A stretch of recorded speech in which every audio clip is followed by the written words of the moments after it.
I told you 2021 will be a DLC, but you didn't. The streets are crying, yo. People out there playing Assassin's Creed, people out there playing Modern Warfare 2 Remaster multiplayer. The situation is kind of crazy, okay? We have salmon stories at our hands. We also have a surprise story, so do not miss that one. Yesterday, y'all just hit the like button like crazy, okay? So shout out to every single one of you for that. I never do numbers like that. But at our number 7, Cyberpunk officially tweeted this out, and they say that normally we do not comment on rumors, but this time we wanted to make an exception, as this story is simply not true. In other words, this whole story is actually capped. This is too long, right? Like as Kimberly Sweet Brown once said, ain't nobody got time for that. But now we got our experts and homies are wondering, hey, this is confusing. Like which part of the story is not true? Because this leak makes me feel hopeful. Should I not be? And honestly, I don't blame anybody, right? Because we're talking about Cyberpunk calling this rumor a cap. I mean, rightfully so, understandably so. But when your CEO officially capped to the public by saying that Cyberpunk ran well on last gen console, and that turned out to be a cap. Investors got their schlongs involved without any lube, and they got gangbanged pretty hard. Like there are multiple lawsuits going around. They're saying that they're gonna defend themselves. They're saying that, hey, the situation is capped. In fact, they capped in the beginning. So I mean, you can see the homies are like, hey man, am I the only one disappointed that this rumor isn't true? Then we have another situation where a homeboy from the streets was like, would be great if PlayStation would honor their promise of a refund. And then PlayStation responded in the official thread of Cyberpunk by saying that once you've confirmed that you purchased Cyberpunk, they will begin processing the refund. And a man with the expertise out here says that, hey, they did it to me. I asked for a refund digital order from their store and PlayStation did nothing. Ladies and gentlemen, I do not know what's going on. It seems like that they're capping, everybody capping nowadays, man. What the f? But at our number 6, we're hearing this from IGN that Xbox is serving Xbox Series X and Xbox S owners about whether they wish their controllers had that new feature of the Sony Pony PS5 DualSense. People are saying that the answer is no. No, we don't. The features are cool but unnecessary. And as somebody who plays on a Sony Pony console, I think that the Xbox players deserve to get haptics, okay? Because the haptics and the adaptive features are absolutely amazing. In my expertise, Xbox users deserve to get that, but seriously though, like if you're gonna be playing games like Call of Duty where you know that there's like 20 tons of skill-based matchmaking, for FPS games, it's gonna get old real quick. It's gonna be pretty annoying knowing the fact that we got Soya Boys all around, and if you activate like the vibration, the adaptive triggers, the haptic feedback, it's gonna shoot up your accuracy. The Soya Boy sweat will definitely make you hit the adaptive triggers, alright? Like personally, I have turned it off, but for single player games, it is quite enjoyable, alright? Really, if it comes to Xbox, it's gonna be a great addition. If it doesn't come to Xbox, it's not really gonna be a massive thing, okay? At number 5, we're hearing about the new Assassin's Creed game. We're hearing that, oh, that woman is looking like a snack. Facts no printer, ladies and gentlemen. But back on the topic at hand, new Assassin's Creed game targeting 2020 release date. They say that Ubisoft will release the next Assassin's Creed game in 2022,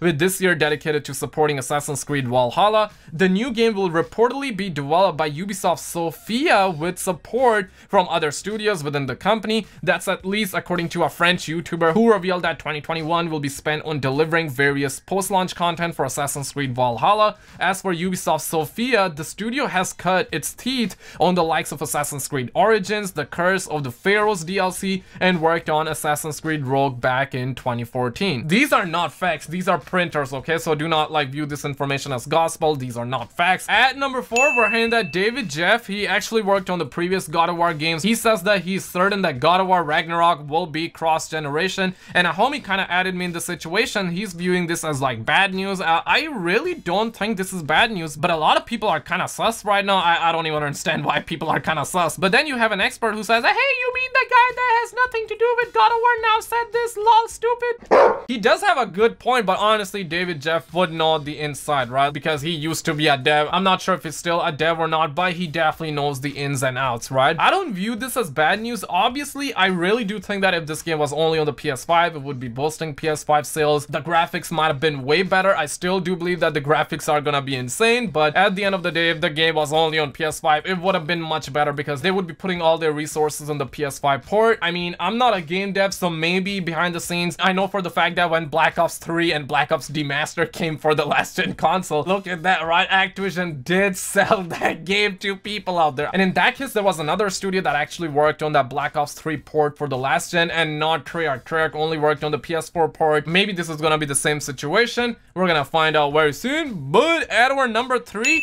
this story is actually hilarious because we're hearing that UK gamers attempting to buy Greedfall on the PlayStation Store are seeing a game price of £10,000. And the homie Blade, he DM'd me yesterday and he was also kind of sus about it. Hey, that's not a glitch, that's the ultra rare collector's edition. Another man says that, hey, gotta make up for the Cyberpunk losses somehow. Someone from like Dubai or something will buy it.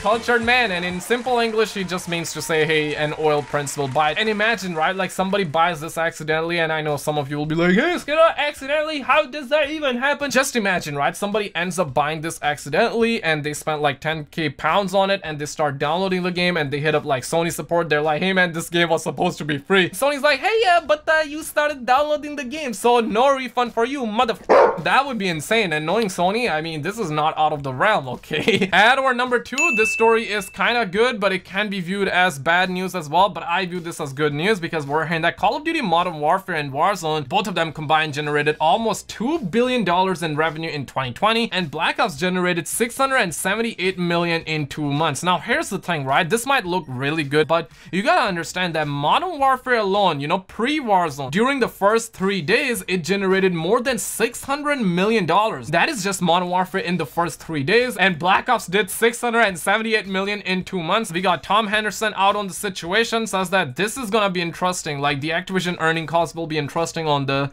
4th of February. Now personally, I view this as good news, and in my honest opinion, I still don't think like skill-based matchmaking will go away, right? Like I still do think that we need to go in hard and we need to boycott the battle pass and whatnot. Obviously Blame Truth started the whole movement. I still don't think they're gonna do anything about it, but if the sales are down, and if the sale goes down, if they continuously go down, and if people stop buying the battle pass, maybe they're gonna do something about the skill-based matchmaking. At the end of the day, there are a lot of Bobs and Billy Goats running around doing helicopters with their willies, and you know, they're stealing their parents' credit card and they're emptying out that precious paper from the bank account. But speaking of the surprise story, hey, the other day I was just minding my own business, you know, these were simple times, okay? Like I thought that 2021 will not be a DLC. I tweeted this out, Optimus followed me on Twitter, and then Jimmy Kimmel from Black Ops 2, he added me in the situation, says that do not let this distract you from the fact that Dr. Eneb be getting female dogs. Obviously I cannot say these words on YouTube, and you can see that Dr. Eneb tweeted this image out, and then we got Zoe out here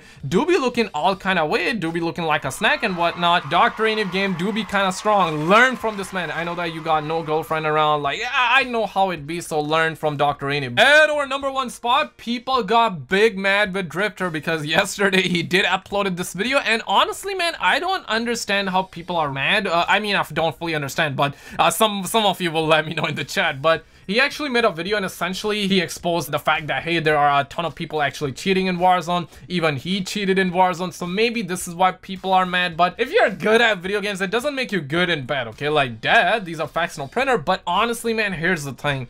He made this video, he exposed the fact that there are a ton of YouTubers out there doing this. They're possibly, okay, allegedly Call of Duty athletes out there. You know, the people who put their lives on the line playing like esport tournaments. They are hooked on G Fuel, they got scuff controllers, overclock keyboards. They might be cheating under Activision noses, and Activision don't even know. And he sent this information to Activision. He doesn't reveal how you can cheat, but honestly, man, I hope this gets figured out. I hope that an expert finds this out. We need all the scientists and detectives on this case immediately. I hope that everybody figures this one out. I hope that everyone starts like glitching in this game, because this is the only way, man. Like, if you want skill-based matchmaking to go away, this is the only way. We gotta hit them with Colombian energy, and I know some of you will disagree with that, and honestly, I disagree with the cheating part. I obviously am against cheating. $1 billion company, and they couldn't even implement an anti-cheat system, so get mama, okay? But share your expertise, like and subscribe, check out a video on the screen. You're gonna get a kick of dopamine, and I will see you right there.